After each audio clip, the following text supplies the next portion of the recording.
Buenos días, buenas tardes a todos. Mi nombre es Mariana Botero, actual chair del capítulo de Spanish Speaking Acoustician. Me acompaña en este momento mi colega Fernando del Solar y Daniela Toledo, quien vamos a introducir en un momentico que nos va a hacer esta presentación. Muy brevemente, para de pronto los que no nos hayan escuchado de nosotros como capítulo, somos un capítulo regional de la ASA. Hacemos una conexión bastante chévere, interesante con latinos e hispanohablantes repartidos por todo el globo, básicamente. Tenemos un poco de distribución, gran parte en Latinoamérica, en Norteamérica, también en Europa, en Asia. Estamos repartidos por todas partes. En este momento contamos con una membresía de unos 328 miembros, como les digo, repartidos entre todos esos países. Para hacerse miembros del comité no se requiere ser miembro de la ASA, no se requiere tampoco pues un pago de membresía, simplemente con acceder a este link que les voy a poner aquí en el chat, se pueden inscribir y tienen acceso a nuestras charlas, a nuestro canal de YouTube. Si quieren hacer parte de la junta directiva de organizar eventos, también muy bienvenidos. Si tienen ideas de charlas, iniciativas en las que podamos colaborar, eh, nos gusta, digamos, escuchar de estas oportunidades. Y aparte, si ya quieren ser miembros de la ASA, bueno, también hay opciones, descuentos que da la ASA para personas en países en desarrollo y para estudiantes. Un poco de nuestra junta directiva actual. Estos son los que estamos, digamos, detrás de bambalinas organizando estas charlas, haciendo las publicaciones en redes. Si alguien tiene alguna idea, solicitud, con cualquiera de nosotros se puede contactar. Aquí está también un poco de nuestras redes, de cómo nos pueden contactar, la página. Estamos en Facebook, ahí estamos publicando constantemente qué eventos se vienen, igualmente en LinkedIn. El canal de YouTube encontramos todas las grabaciones de los eventos anteriores, nuestro correo y el canal de Discord. Les contamos también que tenemos actualmente una convocatoria abierta para proyectos de investigación. En este QR o les puedo compartir también el link en el chat. Se pueden inscribir. La idea es hacer unas charlas de proyectos de investigación estudiantiles, en proceso o terminados, digamos, darle un enfoque un poco al tema educativo y académico. Y bueno, no es más. El día de hoy traemos una charla llamada Legislación acústica en Noruega, requerimientos en la edificación y el planeamiento urbano. La doctora Daniela Toledo nos hará esta presentación. Muchas gracias nuevamente por acompañarnos y los dejo con Fernando. Gracias, Mariana. Bueno, yo la conozco a Daniel hace muchos años, más de 20 años. El contacto fue a través de un amigo en común que tomaba clases de capoeira con Daniela, que es una especie de mezcla entre arte marcial y danza brasileña. Y me dijo, bueno, mira, que hay una chica que le gusta el sonido, como a vos, qué sé yo, y bueno, nos conocimos y bueno, dimos nuestros primeros pasos acá en Buenos Aires, como podíamos. Con el sonido y tratar de empezar a desarrollar estas carreras, ¿no? Daniela estudió arquitectura en la Universidad de Buenos Aires y consiguió una beca para estudiar, para hacer una maestría, un máster en audioacústica en la Universidad de Salford, en Inglaterra, en el Reino Unido. Y después entiendo que también tuvo una beca para hacer un doctorado en acústica en la Universidad de Aalborg, en Dinamarca. Creo que el tema fue sobre HRTFs o HRTFs.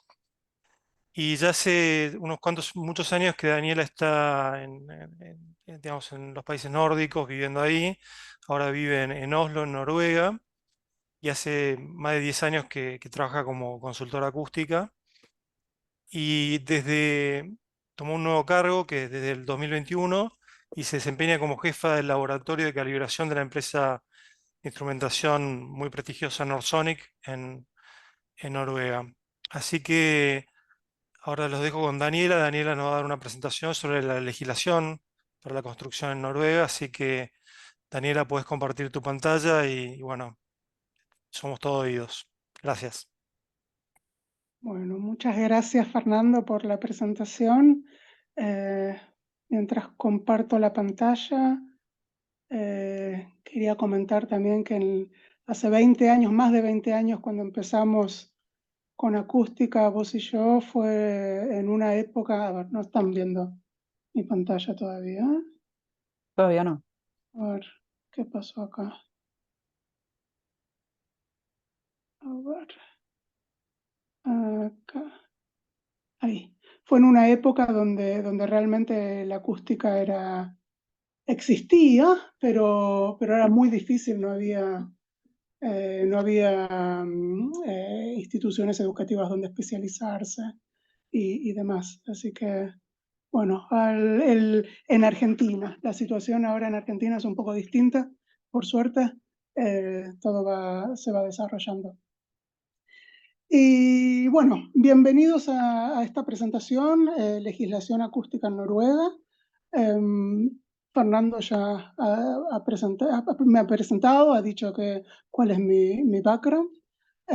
Así que me gustaría usar los primeros minutitos de esta presentación para contarles un poquito sobre Norsonic, que es la empresa donde yo trabajo en este momento. Norsonic se dedica al desarrollo y producción de instrumentos y soluciones para hacer todas las mediciones que los acústicos necesitan, ya sea de ruido, vibraciones o acústica arquitectónica. La empresa es noruega y todo lo que es desarrollo y producción se hace acá, en este edificio donde estoy yo, en Noruega. Pero tenemos una red global de distribuidores. Acá les dejo el link. Bueno, después tenemos que ver con los chicos acá del capítulo cómo les hacemos llegar esta presentación, pero a través de la presentación van a encontrar que hay links a los distintos materiales que menciono. Entre ellos, la red global de distribuidores de Norsonic. Y bueno, desde el 2022, desde el año pasado, somos parte de la empresa japonesa Rion. Y cuando digo que Norsonic desarrolla y produce instrumentos y soluciones, es porque nosotros no solo hacemos lo que es el hardware, que acá ven algunos ejemplos, pero también hacemos el software, hacemos el desarrollo del software para analizar mediciones y data. Lo que vemos acá es una solución cloud que se llama NorCloud, que tenemos distintos tipos de soluciones con distinta complejidad. Pero como Fernando mencionó, yo trabajo con lo que es calibración en el laboratorio de calibración. El laboratorio está acreditado de acuerdo a la norma ISO 17025 y nosotros calibramos no solo instrumentos de Norsonic, sino de todas las grandes marcas. Y en general, si se puede calibrar, si el instrumento es calibrable, nosotros lo podemos calibrar. Y nuestras calibraciones acreditadas van desde micrófonos hasta sonómetros, hasta máquinas de ruido de impacto. Tenemos una larga lista de instrumentos que podemos calibrar acreditados. Esto fue muy brevemente acerca de Norsonic. Ahora vamos a la agenda de mi presentación hoy. Voy a empezar con la motivación de esta charla. Voy a presentar la estructura de la legislación para la edificación en Noruega y más en detalle sobre los requerimientos acústicos que la legislación introduce. Después vamos a ver un poquito sobre los requerimientos acústicos en el planeamiento urbano y voy a terminar la charla con unos pensamientos sobre el rol del consultor en acústica y bueno, unos comentarios finales sobre este tema. Así que vamos directamente a la motivación para esta charla. Cuando Fernando me contacta para ver si quería dar una charla, hubo varios temas sugerí varios temas, ¿no? Pero este tema de legislación acústica en Noruega fue el que tuvo más interés. Y a mí la verdad que no me sorprendió, porque basado en mi experiencia, y creo que es la experiencia de todos los acústicos que han cruzado las fronteras de su país o que tienen trabajos en distintos países, proyectos en distintos países, la inclusión de requerimientos acústicos en la legislación varía mucho de país en país y de región en región.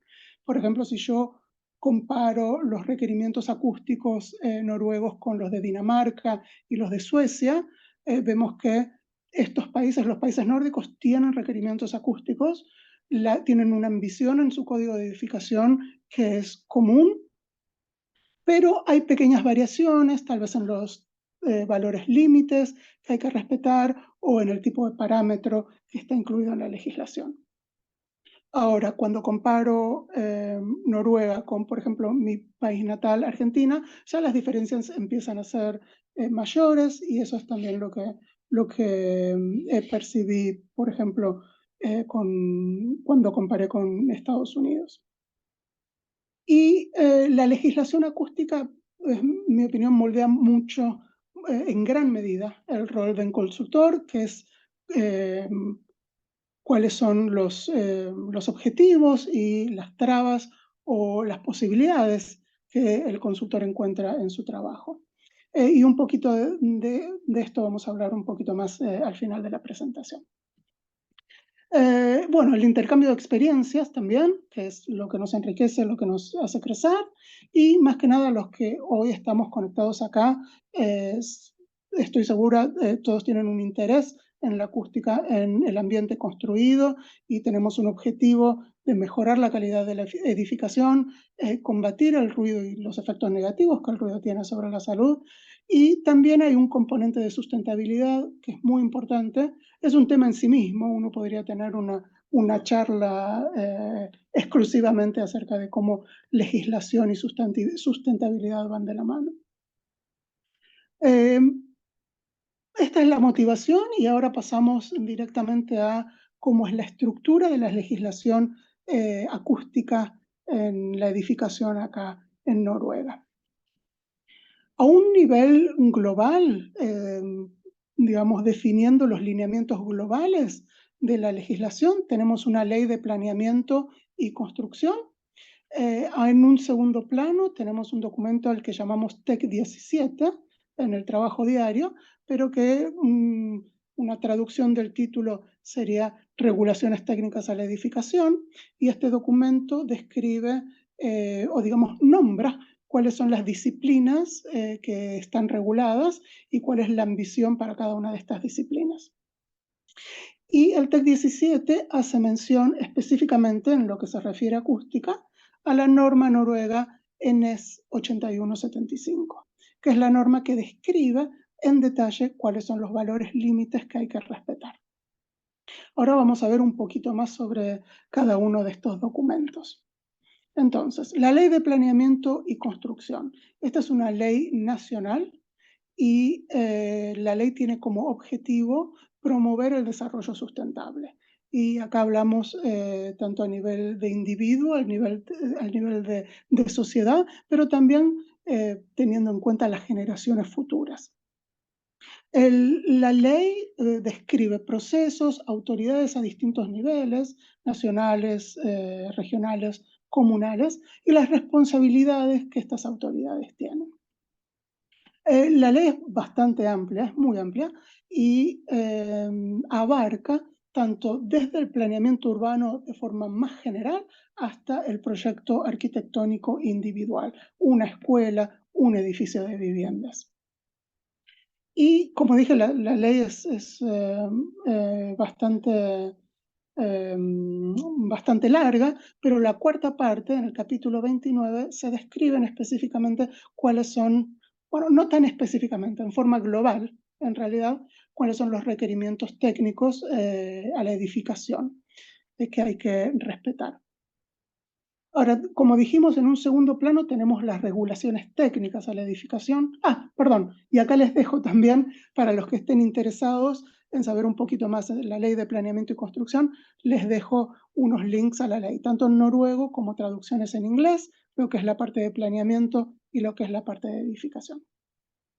Y ahora sí, como dijimos, tenemos en un segundo plano las regulaciones técnicas a la edificación, o TEC 17, y este documento tiene como objetivo asegurar que los proyectos arquitectónicos cumplan con estos requerimientos que vemos acá en este slide.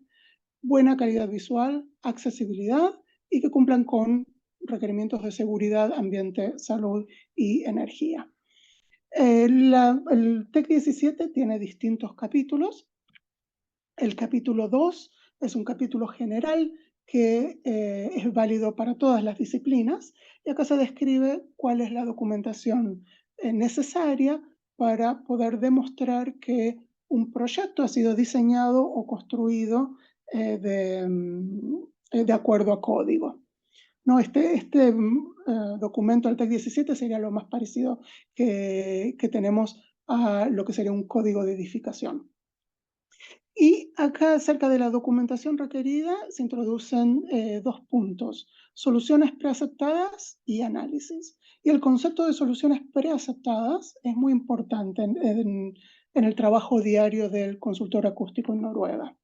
Y el concepto de solución preaceptada va desde la solución preaceptada para un valor límite, que después vamos a ver, son los valores límites que la norma 8175 establece, hasta otro tipo de solución preaceptada. Son unas publicaciones que hay en Noruega que son como mini catálogos de ejemplos constructivos, ¿no? Distintos, por ejemplo, distintas construcciones de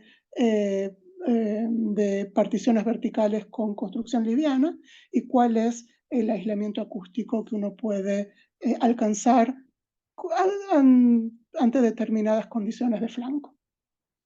Esas también son soluciones preaceptadas.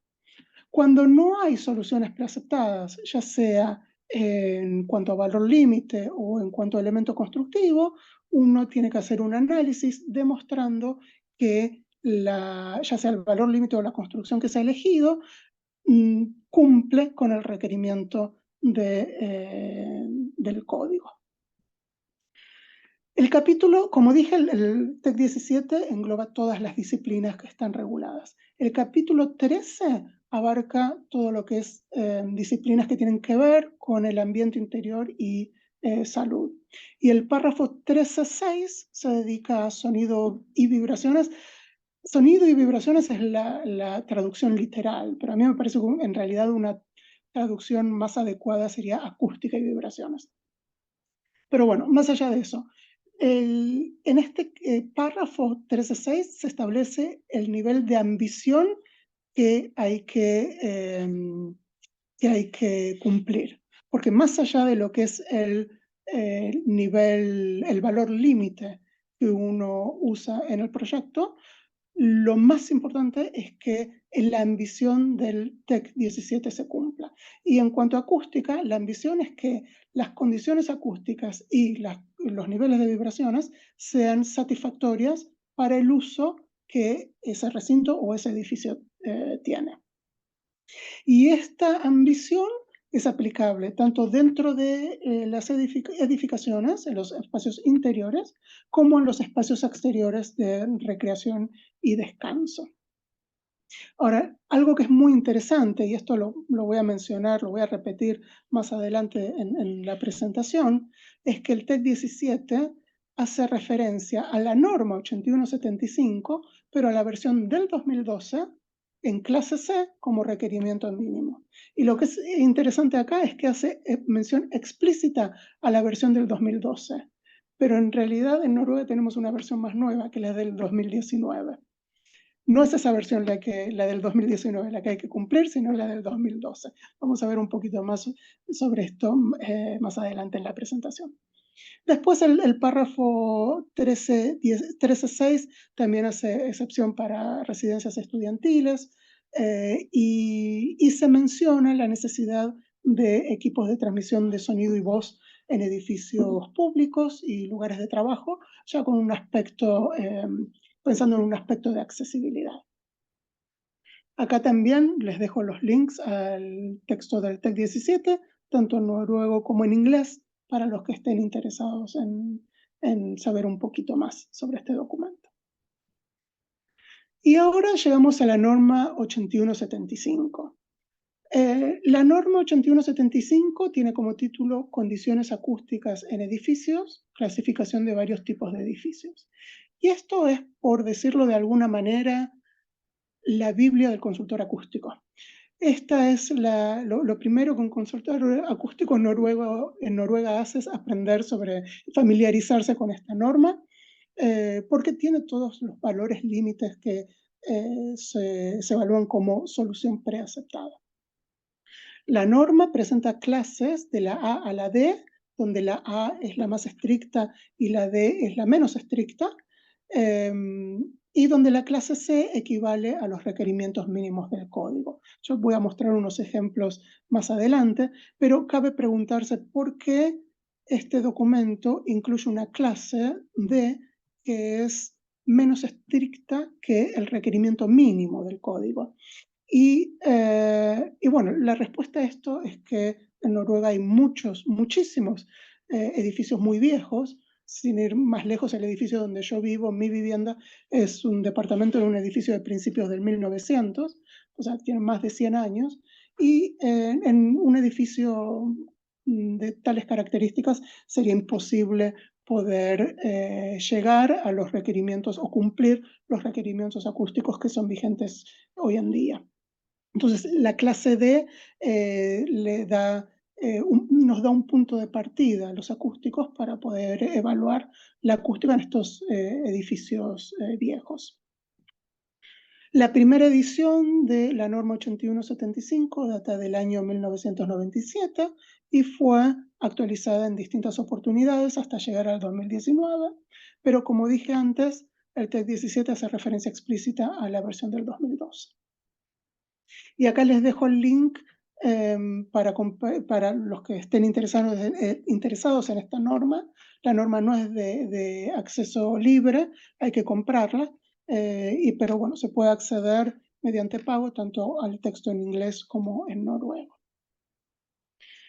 Pero esta estructura de la legislación acústica en la edificación que les estoy presentando no siempre fue así. Acá hubo una evolución en el tiempo, una perspectiva histórica que me parece interesante nombrarla o contar un poquito más sobre esta perspectiva histórica. La primera vez que un requerimiento acústico es mencionado dentro de lo que es legislación para la construcción en Noruega es en el año 1924, en lo que en ese momento se llamaba la Ley de Construcción. Y ahí se establecen requerimientos generales de que en casas de departamentos o edificios de apartamentos, los elementos divisorios verticales y horizontales entre unidades tenían que ser satisfactorios. En el 1949 se introduce el primer documento que podemos traducirlo a regulaciones técnicas a la edificación, en lo que hoy en día sería el TEC 17 que les presenté, estos documentos TEC. Y ahí ya se presentan, dentro de esa norma, que es equivalente a un código de edificación, se presentan valores límites específicos que hay que cumplir. Y ahora, como ven acá, los parámetros que eran regulados fueron cambiando a través del tiempo. Acá tenemos parámetros, ¿dónde está el cursor? Acá. Parámetros que tienen que ver con el aislamiento al ruido aéreo y al aislamiento al ruido de impacto. Y esto fue válido tanto en residencias como escuelas, y también hay valores límites para acústica de salas o acústica de recintos en escuelas. Y desde el 49 hasta el 96, entonces los parámetros requeridos estaban incluidos en esta regulación técnica o código de edificación. En el 97 se introduce la primera versión de la norma 8175 y ahí los parámetros y valores límites se sacan del texto del TEC y se reúnen en esta norma. Y ahí llegamos a los parámetros que están normados hoy en día, como la reducción aparente de sonido o al ruido aéreo y de impacto, tiempo de reverberación, alfa promedio y distintos parámetros que también vamos a ver más adelante en la presentación. Esta tabla que les presento acá está basada en la información que un acústico noruego presentó en una conferencia acá en Noruega, de un estudio histórico, digamos, y acá también les dejo el link a esa presentación que está mucho más detallada y ahí se explica actualización por actualización cuáles eran los parámetros normados con valores límites y demás. Para el que esté un poquito más interesado en este tema, les recomiendo esta presentación que les estoy linkeando acá. Bueno, pero vamos nuevamente al día de hoy. La norma 8175, como dije, el TEC 17 hace referencia a la versión del 2012, pero tenemos dos versiones hoy en día, la del 2012 y la del 2019. La del 2019 es opcional, pero es siempre la del 2012 la que se tiene que respetar y se tiene que demostrar que uno cumple con los requerimientos y con esos valores límites. No es el consultor acústico el que decide si la versión del 2009 tiene que ser usada en un proyecto, es el cliente. O sea que esa es una aclaración que siempre hay que hacer con el cliente desde que tenemos este tema con las dos normas y hasta que las autoridades deciden si la norma del 2019 va a pasar a ser el requerimiento mínimo. Como dije anteriormente, la norma 8175 presenta clases de la A a la D, donde la clase C equivale al requerimiento mínimo del código. Ahora, en la versión del 2008, que es la versión anterior a la del 2012, cuando se describen estas clases, se dan también porcentajes de los usuarios que van a considerar las condiciones acústicas como satisfactorias cuando se cumplen los requerimientos en las distintas clases. Y para la clase C está escrito en la versión del 2008 que el 80% de los usuarios van a percibir las condiciones acústicas como satisfactorias. Cuando se hace la actualización del 2012, estos porcentajes se sacan de la norma. Y esto fue así porque no había data suficiente. La actualización del 2012 tenía como objetivo mayor incluir parámetros acerca de la accesibilidad para personas con audición o visión reducida, y ya es el grupo de usuarios que se tiene en cuenta es mucho más grande, y dado que para un sector muy grande de estos usuarios no había data, los porcentajes se sacan. Pero la versión del 2019 fue actualizada a partir de un estudio que se publicó en el 2016, donde usuarios evaluaron cómo percibían las condiciones acústicas y los requerimientos vigentes en viviendas. Y a partir de este análisis es que en la versión del 2019 estos porcentajes se incluyen nuevamente para lo que es aislamiento al ruido de impacto y al ruido aéreo. Cuando hablamos de clase C en la norma 8175 versión del 2012, estos son los parámetros que están normados. Tenemos tanto para el ruido aéreo y el ruido de impacto. Para acústica de recintos tenemos distintos parámetros, tanto el tiempo de reverberación como el tiempo de reverberación en función de la altura del recinto. Tenemos el alfa promedio y inteligibilidad se nombra también como un parámetro que uno puede evaluar en aquellos recintos donde el tiempo de reverberación como único parámetro no es suficiente para describir las condiciones acústicas. Después tenemos requerimientos a lo que es ruido de instalaciones técnicas y ruido de fuentes sonoras exteriores. Cuando hablamos de 8175, lo que está definido como instalaciones técnicas son las instalaciones que son necesarias para el funcionamiento del edificio. Por ejemplo, ascensores, ventilación, instalaciones sanitarias como cloacales, etc. Sala de máquinas. Estos son las instalaciones que el edificio necesita y hay que separarlo de lo que es el ruido que actividad dentro del recinto generado por los usuarios representa. Y cuando hablamos de ruido de fuentes sonoras exteriores, es todo lo que va tránsito, tanto vehicular como aviones, ferrocarril, industrias vecinas, etc. Y la norma 8175 describe valores límites explícitamente para todas estas categorías que vemos en esta tabla. Ahora, para residencial, enseñanza, jardín de infantes, sanidad, hotelería y oficinas, tenemos requerimientos a lo que es aislamiento, ruido aéreo, ruido de impacto, acústica de recintos, y también tenemos ruido de instalaciones técnicas y ruido de fuentes exteriores.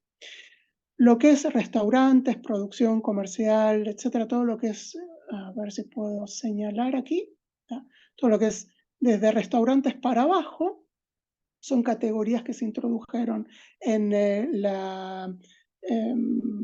en el update del 2012, en la actualización del 2012, y ahí es más que nada valores límites de acústica de recintos y ruido de instalaciones técnicas. Y son categorías que se han incluido para dar respuesta a las necesidades de accesibilidad. Pero lo que es muy importante tener en cuenta cuando uno trabaja en Noruega es que la normativa abarca no solo todas estas categorías que están descritas explícitamente, sino todo edificio que esté abierto al público o que sea lugar de trabajo. Tiene que cumplir con los requerimientos, aunque no se encuentre en la lista. Entonces surge la pregunta, ¿qué se hace cuando una tipología no está incluida en esta lista? Ahí lo que hay que hacer es analizar la función de ese recinto o de ese edificio y elegir, evaluar qué valores límites de otras funciones que están incluidas en la norma son equivalentes. A veces no se encuentran valores equivalentes, valores para funciones equivalentes, ¿no? Por ejemplo, una sala de neonatología. No hay ninguna de estas categorías que realmente se puedan transferir a una sala de neonatología, pero hay otras tipologías, que, por ejemplo, un juzgado, donde se pueden elegir o encontrar valores límites comparables o funciones comparables. Y acá vamos a un ejemplo concreto para escuelas, institutos o establecimientos de enseñanza, y esto es a todos los niveles: primario, secundario, terciario, universitario, incluso salas de enseñanza o training que pueden estar en un edificio de oficinas, también tienen que cumplir con estos requerimientos. Y acá vemos cómo cambian. La clase C, como dije antes, es el requerimiento mínimo, y en un proyecto se puede elegir construir en una clase más restrictiva. Y acá escribo entre aulas de uso común, porque dentro de edificios de enseñanza hay distintas actividades que pueden realizarse en aulas, y también dependiendo del tamaño del aula, hay distintos requerimientos. Entonces, por ejemplo, aislamiento al ruido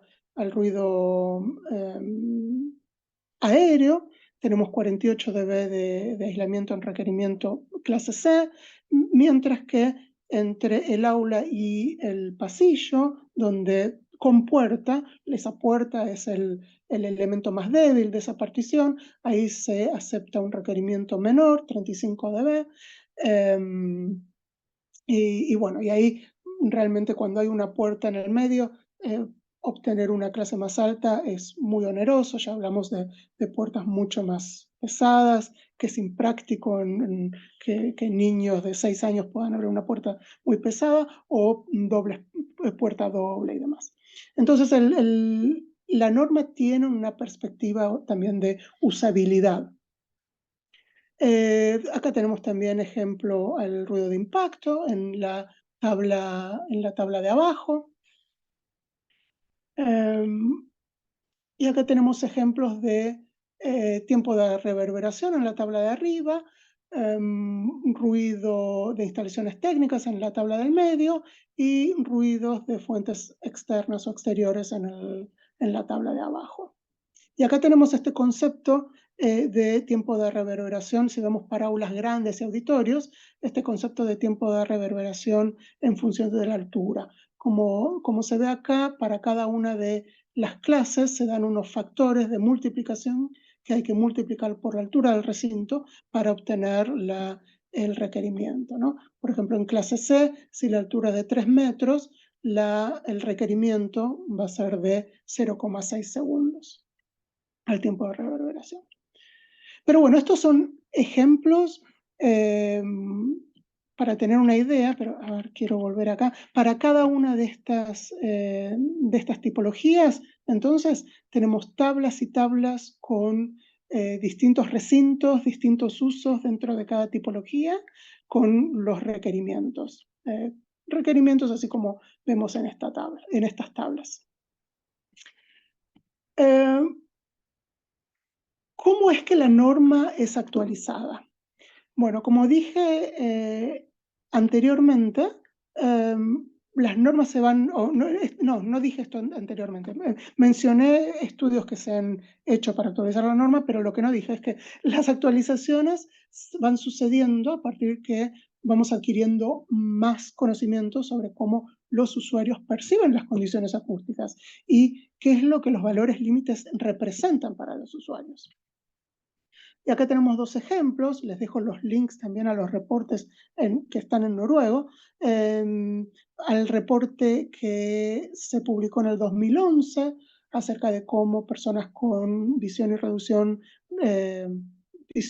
audición reducidas percibían la acústica en espacios públicos, que fue usado en la actualización del 2012 y el reporte publicado en el 2016 acerca de cómo la acústica en viviendas era percibida por los usuarios y que fue usada en la actualización del 2019. Y en general las experiencias de los usuarios de la norma 8175 se toman en cuenta para realizar actualizaciones, no solo los consultores acústicos que usan la norma, pero también otras partes interesadas como constructores, etc. Bueno, la norma es actualizada por Standard Norge y sigue los canales normales de actualización de normas para los que estén, si algunos de ustedes trabajan con el tema de normas y estándares. Ahora vamos a lo que es requerimientos en lo que es planeamiento urbano.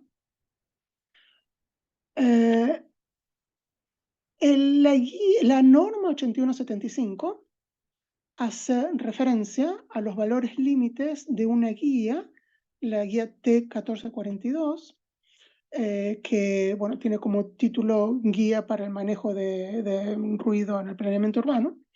Y esta guía, acá les dejo el link también, está en noruego, esta guía no es obligatoria, es una recomendación. Entonces el texto está formulado de forma donde se habla de recomendaciones, pero las autoridades pueden enforzarla, por ejemplo, si las incluyen en un plan urbano. Y cuando las autoridades enfuerzan la guía T1442, ya pasa la guía a tener estatus de obligatoria para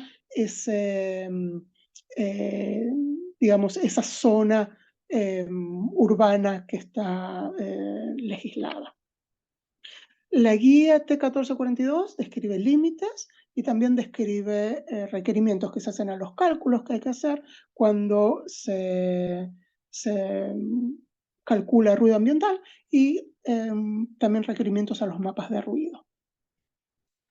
La guía es muy extensa y bueno, es un documento, no sé si llamarlo burócrata, pero es un documento que no es, digamos, que está abierto a la interpretación. Entonces, si bien la guía es extensa, también existe un documento que es una guía para la guía, que explica cómo hay que interpretar la guía de 1442. Pero la guía de 1442, en el capítulo 4, abarca todo lo que es planeamiento de edificios para actividad sensible al ruido, como viviendas, hospitales, escuelas, etc. El capítulo 5 habla de planeamiento de construcciones que generan ruido, como industria,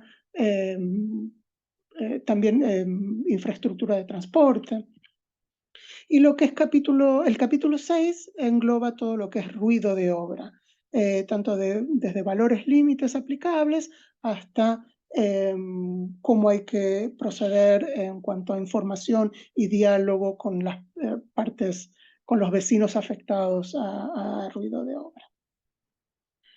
Bueno, acá tenemos un ejemplo, yo no sé si se llega a ver, es chiquitito, pero es un ejemplo de tabla de la guía T1442, que no la he traducido, pero les voy a dar los lineamientos ahora en un ratito. Acá. Sí. La guía T1442 describe 3 zonas de ruido. Tenemos la zona verde, que es una zona tranquila, la zona amarilla, que requiere, donde se pueden obtener niveles aceptables de ruido con diseño adecuado, y después tenemos la zona roja, donde directamente esa zona se evalúa como inadecuada para actividades sensibles al ruido. Los valores límites que se aplican varían de acuerdo a la actividad o la fuente de ruido, a la actividad del edificio afectado, es una escuela o es una vivienda, y al día o horario. Y en estos ejemplos de esta tabla, por ejemplo, tenemos lo que es fuente de ruido, y acá tenemos, ¿no?, tránsito vehicular, ferrocarril, aeropuertos, aviación. Tenemos industria de funcionamiento continuo, tenemos otro tipo de industria, puertos, terminales, circuitos de carrera serían para automovilísticos. Tenemos rangos de tiro y lo que son turbinas de viento. Y acá tenemos valores límites para lo que es la zona amarilla y para lo que es la zona roja. Y tenemos valores en el DEN, Day, Evening, Night, general para niveles en espacios exteriores. Tenemos esta columna que es para espacios exteriores en fines de semana y, quiere decir, sábado, domingo y en feriados. Y tenemos también aquí niveles de ruido en la noche, de las 11 de la noche a las 7 de la mañana, también con otro tipo de parámetros que están normados. Y vemos que, por ejemplo, para calle, la zona amarilla empieza desde el DEN 55 dB. Si está por debajo de 55 dB, es zona verde. Y de 55 dB a 65 dB estamos en zona amarilla. Si sobrepasa los 65 dB, estamos en zona roja. Y todos estos valores límites que vemos acá son los valores límites que se utilizan para hacer mapas de ruido. La guía T1442 también introduce criterios de calidad, que son, bueno, que hay que respetar determinados niveles de ruido en el interior de la edificación y en los espacios exteriores de recreación y descanso. Para estos niveles se hace referencia también a la norma que vimos antes, 8175, y también la guía 1442 introduce este concepto de fachada tranquila, o en realidad la traducción literal es lado tranquilo de una construcción, que quiere decir que la construcción tiene que tener una fachada o un lado donde los niveles de ruido son aceptables sin tomar medidas especiales de mitigamiento. Bueno, y como dije, la tabla esta presenta unos ejemplos. Mientras que la guía T1442 no es obligatoria, pero puede ser enforzada por las autoridades, en Noruega también tenemos otro documento que se puede traducir como reglamento sobre la limitación de la contaminación, y también les dejo el link acá. Este documento es obligatorio y es válido en toda la extensión del país.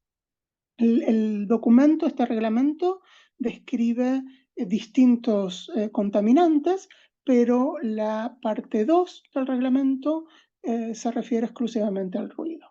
Y aquí se dan valores mínimos, límites mínimos al nivel del ruido interior de fuentes externas. Y el reglamento establece que los dueños de infraestructura que generan niveles de ruido son responsables de hacer un mapa de ruido, de relevar los niveles de ruidos en las construcciones vecinas que tienen actividad sensible al ruido, por ejemplo, viviendas, escuelas, jardines de infantes. Y este relevamiento tiene que hacerse hasta 35 decibeles de nivel de ruido equivalente a lo largo de un día, 24 horas, interior.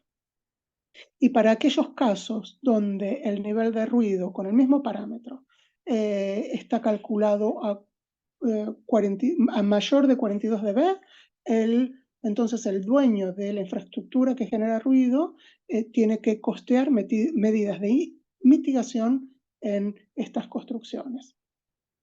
Y esto, ahora voy a dar en un ratito un ejemplo concreto, pero sí, el dueño de la infraestructura o construcción es responsable tanto del mapeo como de las medidas de mitigación, y esto quiere decir también de pagar por las medidas de mitigación. Por ejemplo, si vemos a ver, mi cursor ha desaparecido. Aquí.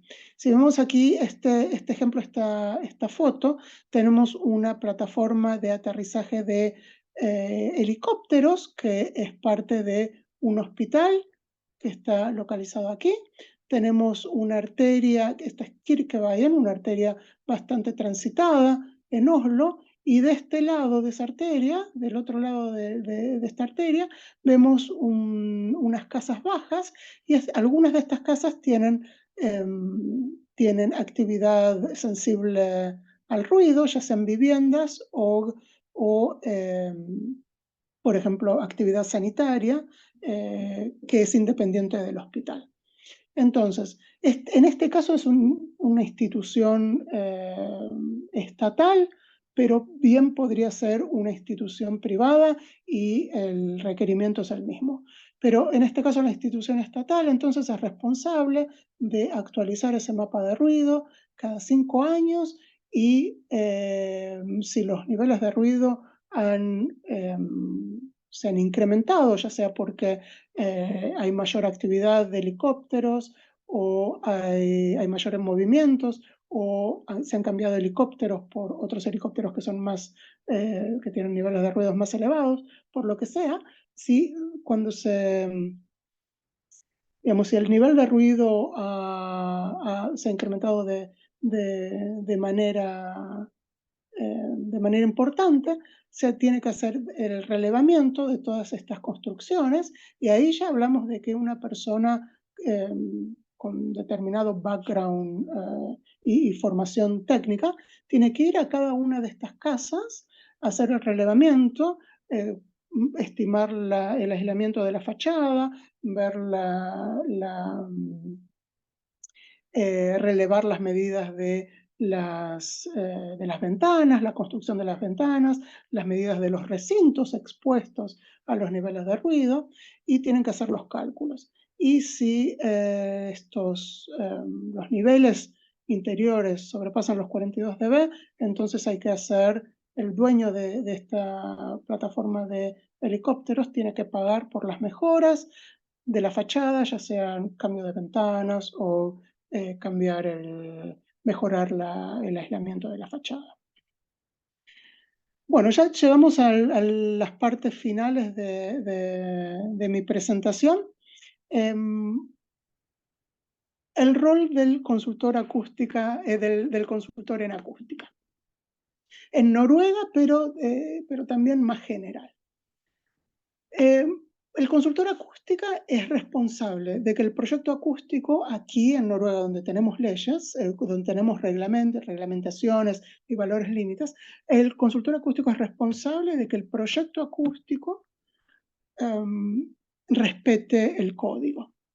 Y es responsable tanto ante el equipo de proyecto como ante las autoridades. De hecho, hay planillas que el consultor acústico tiene que firmar y enviar a las autoridades.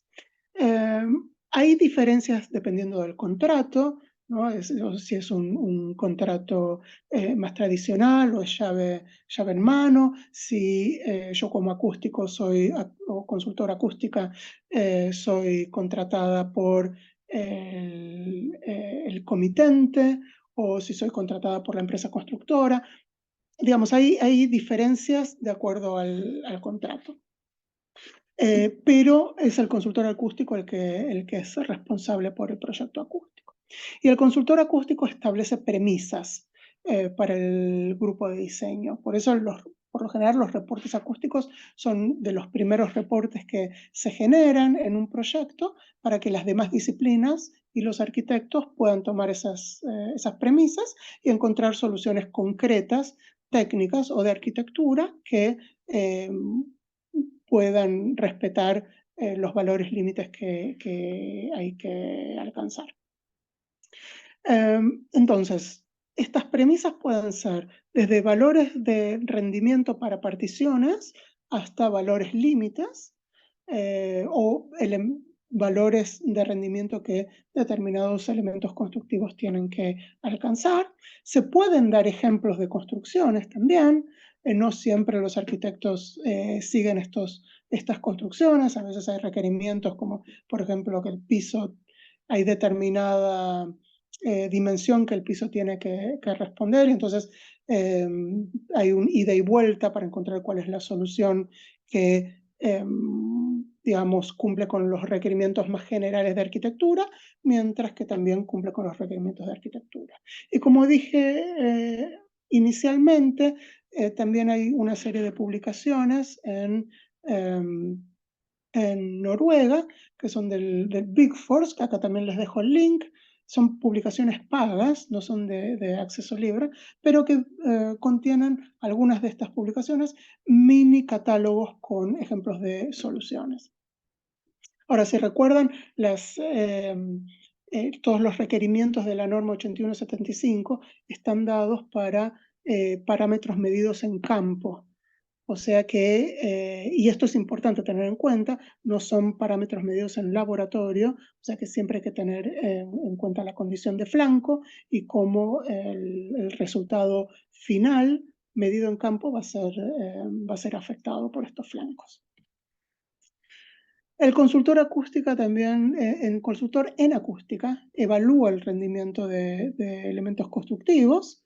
Muy común que uno ha dicho, bueno, el valor límite que hay que obtener es tal, y acá hay un ejemplo o dos ejemplos de construcciones, y el arquitecto o el constructor responde que, bueno, no hay lugar para construir con semejante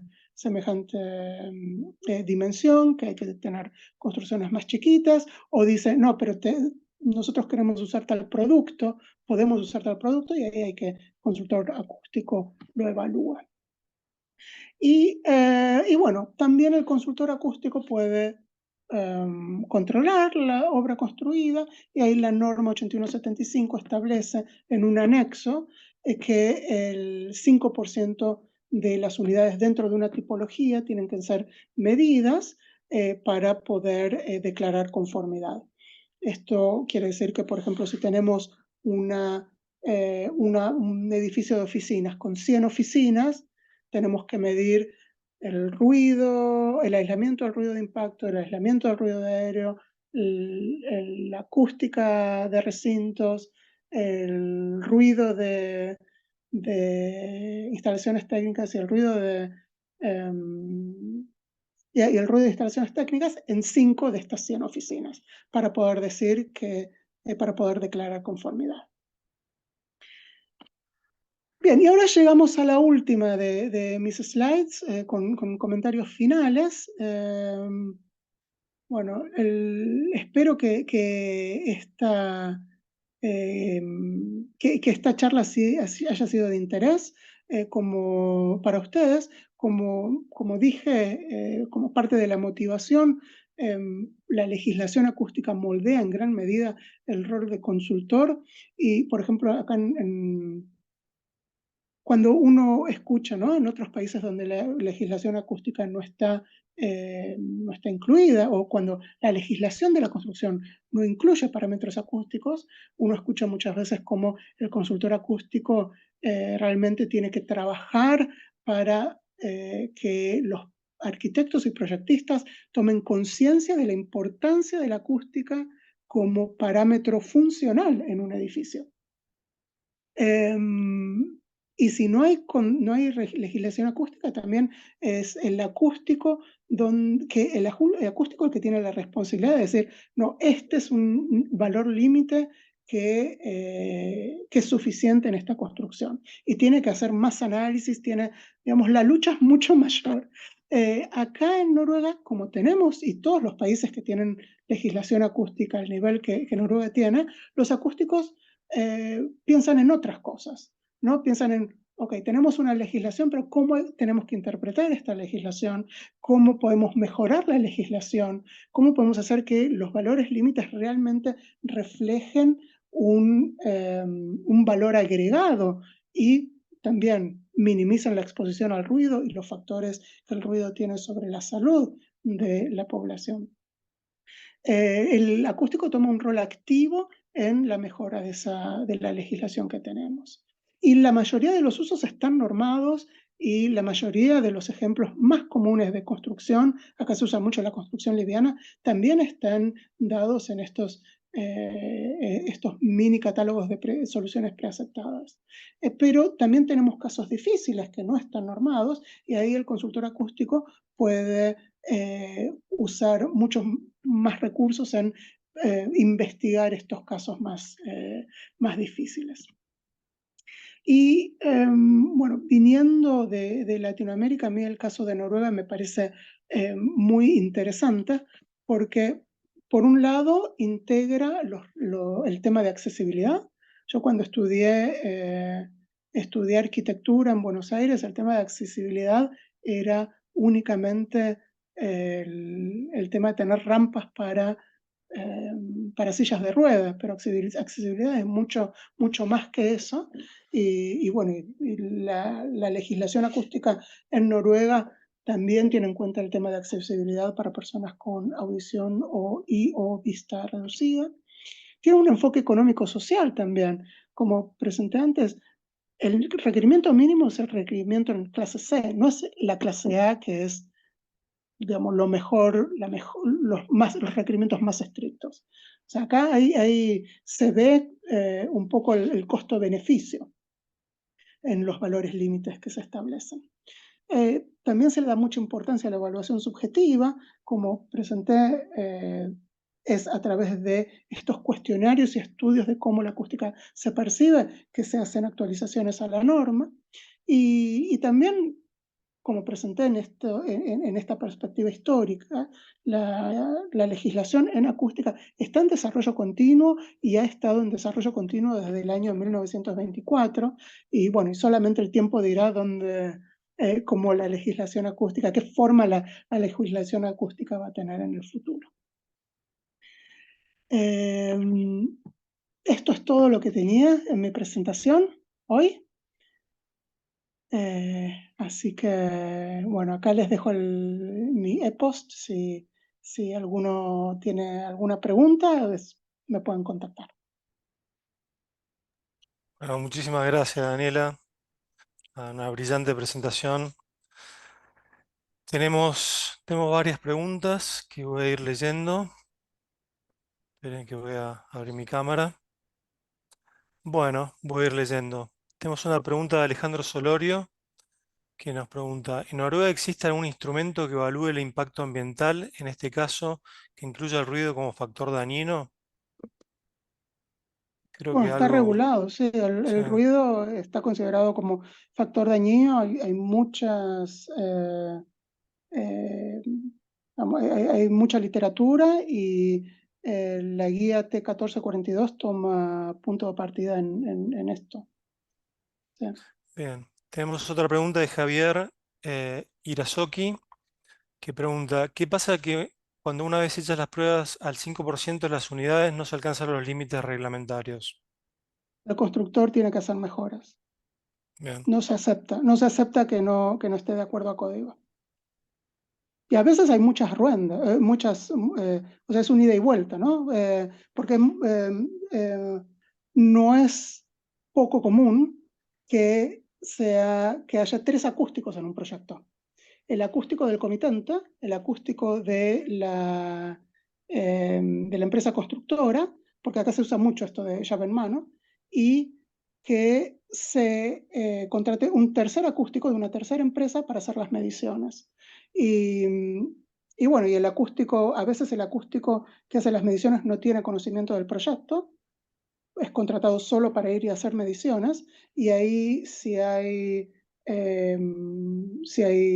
no está de acuerdo, si no es del resultado adecuado, algunas conclusiones se pueden tomar de acuerdo a la curva de resultado. Podés, digamos, estimar dónde tu leakage está, cuál es tu flanco de transmisión o punto de transmisión, pero no siempre es posible y a veces tienen, ¿no?, que levantar alfombras y ver otra vez la construcción del piso y medir otra vez, y a veces no fue necesario y tienen que hacer más medidas, más cambios y se vuelve a medir. Es una ida y vuelta. bien. Bueno, Carlos Jiménez dice, excelente y muy clara la exposición, muchas gracias. Y acá Alejandro Solorio tiene otra pregunta. Pregunta, como consultora foránea, ¿qué diferencias ves de la legislación y la importancia de la acústica en Noruega, siendo un país de primer mundo y de tu país de origen? Bueno, este es un medio un poco especial desde mi caso, porque hace muchos años, yo desde el 2006 que vivo afuera. Y como dijimos antes, Fernando, cuando empezamos nosotros en acústica, en esa época, digamos, había unos valores en el Código de Planeamiento Urbano en acústica, pero eran, me parece que dos valores, o sea que comparado con Noruega uno siente que era realmente inexistente. No estoy en condiciones de decir si ha cambiado el panorama en Argentina, pero acá o sea, tiene una importancia que yo, la verdad que nunca percibí en Argentina. Si bien hay acústicos y se hace un trabajo muy importante, no es sistemático. No es que absolutamente cada edificio que se construye tiene que respetar los requerimientos acústicos. Eso es lo Y que te eso iba a hace... decir, sí. Que el tema es que hay indicaciones, pero yo creo que mayormente no son de cumplimiento, digamos, reglamentario. O sea, hay un montón de edificios que se hacen sin ningún tipo de consideración acústica. Ningún tipo de consideración acústica. Acá en Y acá Argentina, ¿no? sí, sí, supongo que en distintos países latinoamericanos el tema varía de país en país, pero digamos, acá es mucho más fácil el trabajo del acústico cuando tenés legislación, cuando hay un sobreentendimiento de todas las partes involucradas en un proyecto, de que la acústica es importante, la acústica es un factor que hay que cumplir, es importante para el usuario, es importante para la salud a nivel social, hay un costo-beneficio social que es importante y bueno, y se respeta. Lo que he percibido es que por ejemplo, cuando yo he estado involucrada en trabajos, en proyectos de infraestructura importantes, donde tal vez había arquitectos extranjeros que ganaron el concurso y que tenían que diseñar determinado edificio, determinada infraestructura, proyecto de infraestructura, y ahí también se ven diferencias, ¿no?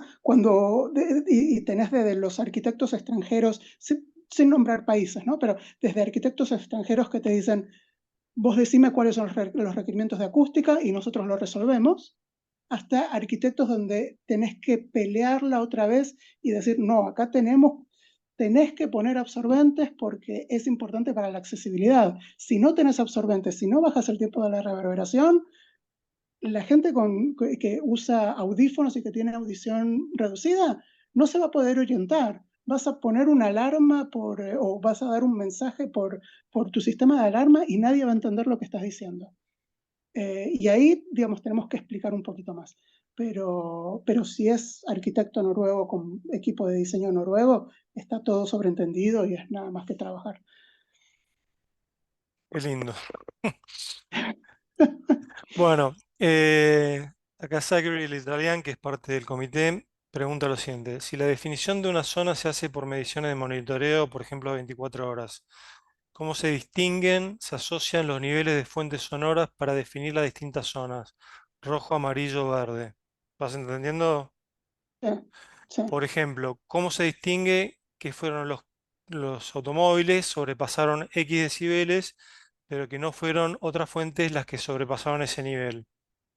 Bueno, acá es el acústico el que tiene que hacer cálculos tomando en cuenta cada fuente.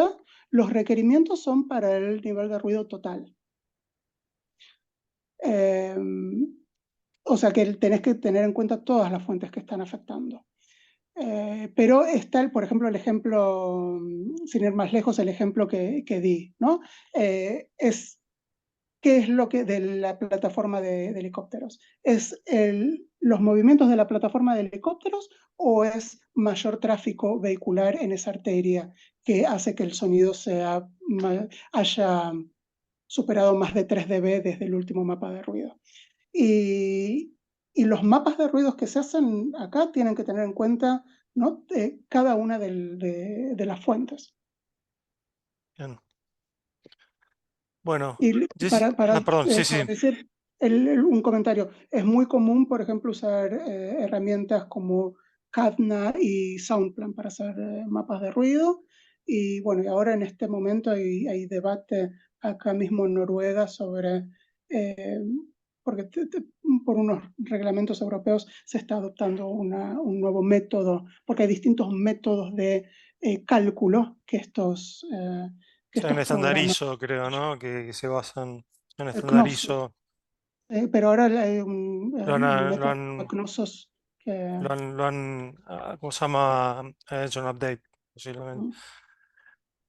Bien, Jessica Zamudio Hernández, buen día y muchas felicidades por tu charla. Al inicio hablabas sobre las comparativas que hiciste con legislaciones de otros países. ¿Podría tener acceso a esas comparativas? A tu criterio, ¿la formulación o actualización de legislación es empujada por la población, por el Estado, por el sector empresarial o por la academia? Buena pregunta. Bueno, la legislación ha tenido tiene tan larga data que la verdad que no podría decir cuál es quién ha sido el motor antes del 24, antes del 1924 para tomar digamos, que ha sido el puntapié de la inclusión de la legislación. Pero eh, es más allá, me parece que los consultores son los que están más interesados de actualizar la norma. Más que nada porque son los consultores los que tienen que utilizar la norma y tienen eh, entregar un producto que sea de acuerdo a la norma, ¿no? No tiene sentido establecer un valor límite que no se puede construir. y usar un montón de recursos para buscando una solución a algo que no tiene una solución. Así que me parece que es el actor más importante acá son los consultores. Bien, Y acerca de la comparación a través de países, no tengo un link acá, pero ha habido un proyecto europeo que lo puedo buscar y puedo poner el link también en esta presentación, donde se han comparado requerimientos acústicos en toda Europa. Y que eso también me parece que puede ser interesante para los que estén interesados en este tema. bien. Javier Irazoki también pregunta, ¿en qué caso se amplía el tamaño de la muestra? ¿De qué muestra? Sí, es buena pregunta. No sé, es todo lo que dice la pregunta. No sé si, Javier, querés, paso a la siguiente y amplias un poco más específicamente a qué te estás refiriendo.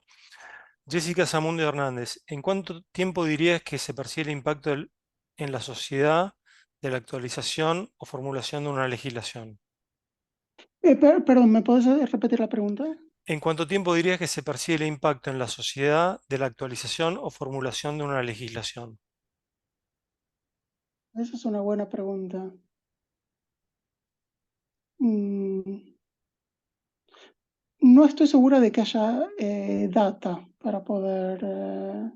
porque, por ejemplo, cuando hablábamos de la actualización del 2012, que toma punto de partida em, en cómo personas con audición o visión reducida percibían la acústica en espacios públicos.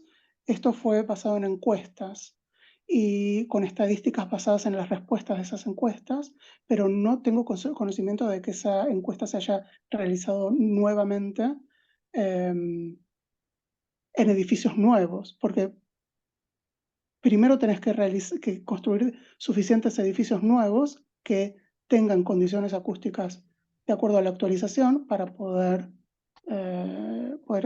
hacer una nueva encuesta. Así que es difícil de responder esa pregunta. Sí. Alejandro Solorio pregunta, en mi pregunta anterior me refería a que, por ejemplo, en México hay un estudio técnico-científico donde se evalúa el impacto ambiental, se llama manifestación de impacto ambiental, y en cada proyecto se debe llevar a cabo antes de la ejecución de cada proyecto para mitigar los daños al ambiente.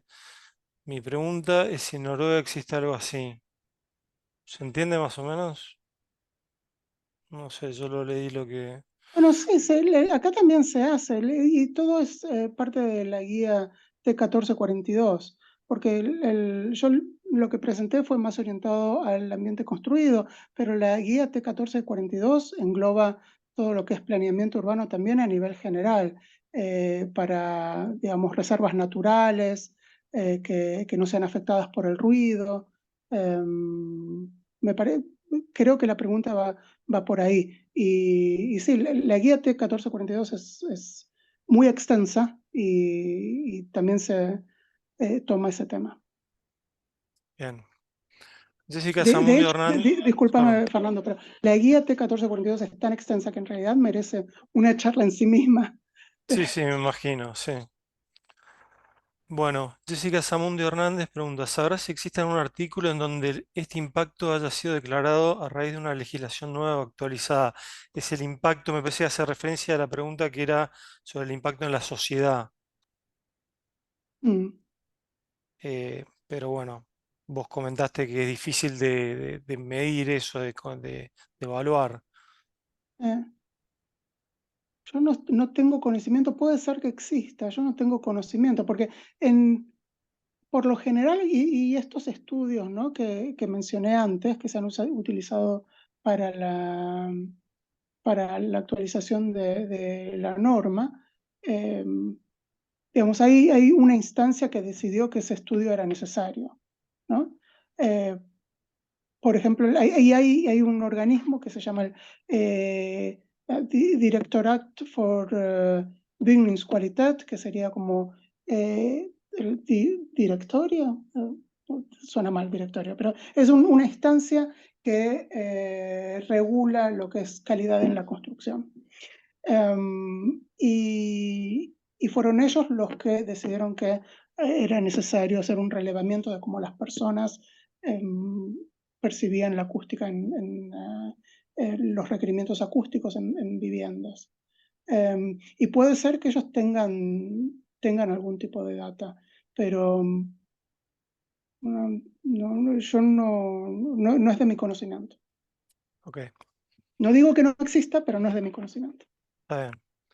Y Javier Irazoki, acá lo que pregunta es, claro, es cuando vos dijiste que se hace, por ejemplo, si es un edificio que tiene 100 oficinas, bueno, se toma una muestra del 5%, ¿no? O sea, acá yo lo que interpreto que está preguntando él.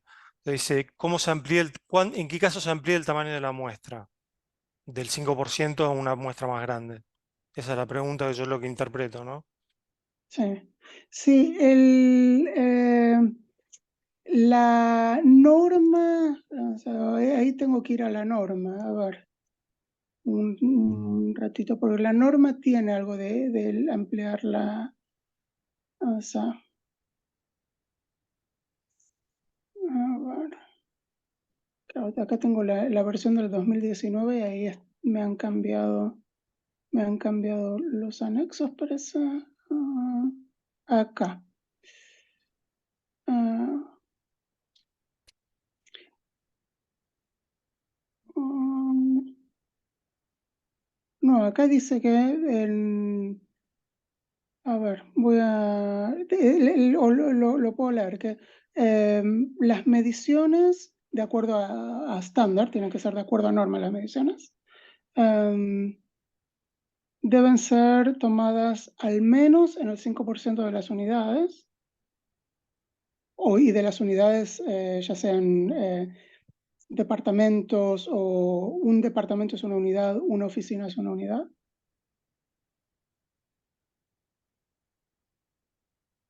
Eh, o al menos una unidad si el 5% corresponde a menos de una unidad. Exacto, sí, eso tiene sentido. Pero no... A mí me suena esto de ampliar la muestra, pero en realidad la norma dice que no es necesario ampliar la muestra.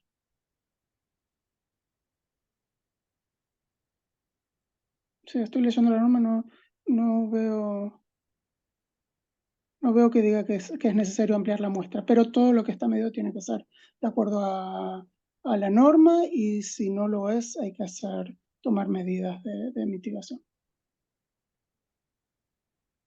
Bueno, creo que no hay más preguntas. La verdad que quiero agradecerle a Daniela por esta presentación tan interesante, también llevada adelante, porque la verdad que se entendió, quedó clarísimo todo. Así que te felicito, Daniela. Así. Y bueno, nos aporta mucho. Tenemos gente ahora que nos está mirando, Dios sabe de dónde, ¿no? Pero acá en Latinoamérica hay tanto para hacer que bueno, que tu testimonio es muy bueno, es muy importante, muy valioso. ¿Sí? Mm, sí. Así que bueno, no sé si Mariana, ¿querés agregar algo más?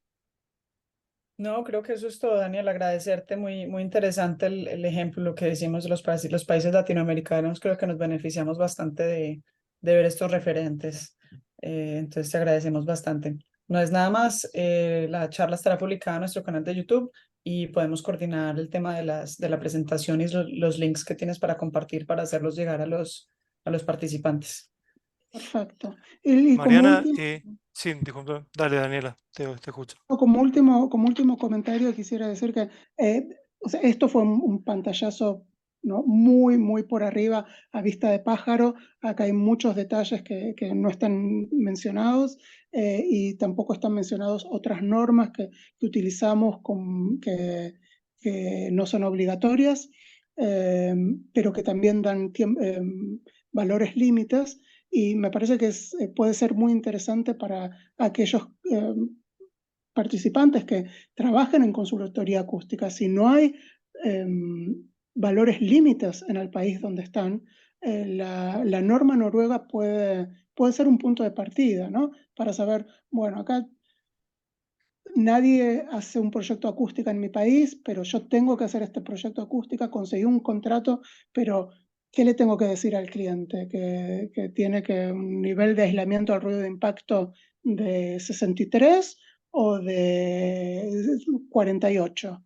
Digamos, para tener un punto de partida, la verdad que la norma no es muy cara y puede ser una ayuda invaluable.